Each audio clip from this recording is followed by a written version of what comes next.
these down here. Cancer tumor genetic test free. That's the offer from Contextual Genomics, a private BC company. We have offered it to any Canadian. They access it through their oncologist. The first 1,500 tumor samples will be screened for genetic mutations at no charge. After that, the trademark test will be offered for sale for less than $1,000. It's evidence that personalized medicine has hit the marketplace.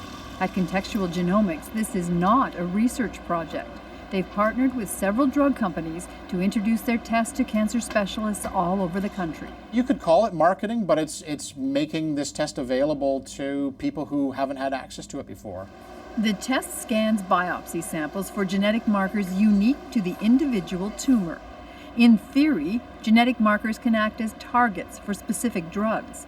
But at this point, finding a mutation doesn't mean there will be a drug on the market to treat it. It may not be clinically relevant even to the majority of patients. I don't think we know enough yet.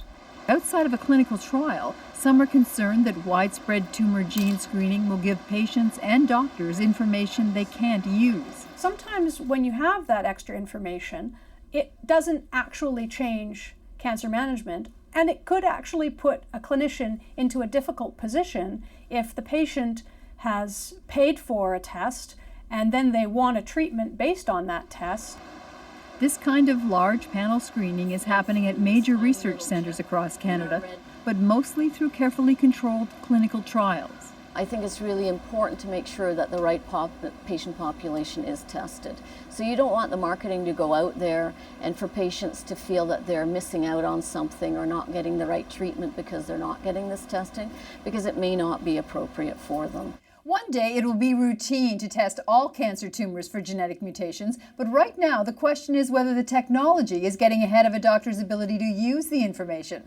The company says it will be up to individual oncologists to decide if their patient can benefit from this test. Kelly Crow, CBC News, Toronto.